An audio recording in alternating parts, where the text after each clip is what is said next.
வணக்கம் மக்களே, சற்றுமுன் கிடைத்த தகவல் ஒன்றை பார்க்க போகிறோம். துணை முதல்வர் ஆக்குறேன், அதிமுக கூட்டணிக்கு வாருங்கள் என கூறியவர் ஆதவ் அர்ஜுனா.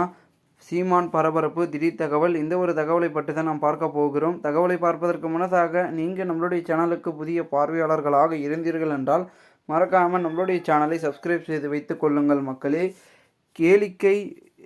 கேளிக்கை வாரியை குறிப்பதால் திரைத்துறைக்கு எந்த நன்மையும் இல்லை.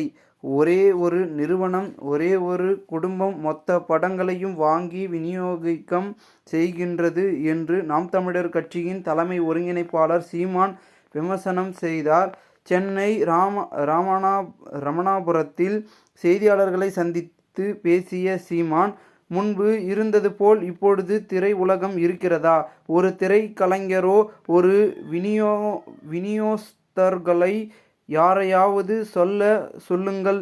கேளிக்கை வாரியை குறிப்பதால் திரைத்துறைக்கு எந்த நன்மையும் இல்லை. ஒரே ஒரு நிறுவனம், ஒரே ஒரு குடும்பம் மொத்த படங்களையும் வாங்கி விநியோகம் செய்கின்றது. அவர்கள் நினைக்கின்ற படம்தான் வெளியாக வேண்டும். அவர்கள் நினைக்காத படம் வெளியாகாது. அது மாதிரிதான் இருக்கின்றது.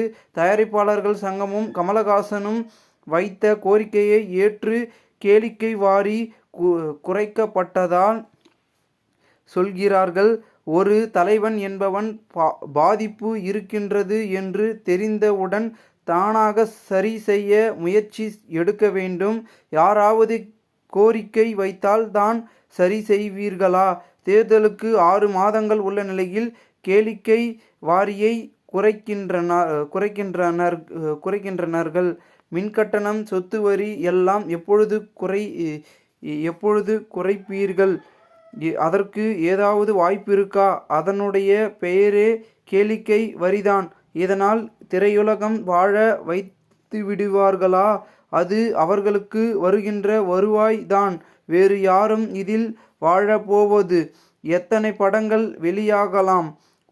வெளியாகாமல் உள்ளது? எத்தனை படங்கள் திரையரங்குகள் கிடைக்காமல் மூச்சு திணறி கொண்டிருக்கிறது? பல தயாரிப்பாளர்கள் என்ன செய்வதென்று தெரியாமல் துறையை விட்டு விலகி சென்று விட்டார்கள். எந்த படம் யார் தயாரித்தாலும் நாங்கள் வெளியிட்டால்தான் திரையரங்கங்கள் கிடைக்கும். இல்லை என்றால் நாங்களே தயாரிப்போம்.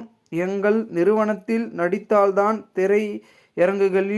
திரையரங்கிற்கு செல்லும் என்ற நிலை இருக்கின்றதா இல்லையா சொல்லுங்கள்.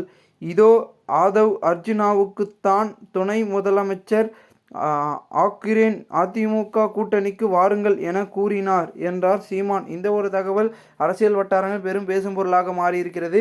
இந்த ஒரு தகவலை குறித்த பொதுமக்கள் உங்களுடைய கருத்துக்களை கூறுங்கள். இதுபோன்று நீங்கள் அரசியல் சார்ந்த நிகழ்வுகளாம் தினசரி தெரிந்து கொள்ள நம்மளுடைய சேனலை சப்ஸ்கிரைப் செய்து வைத்துக்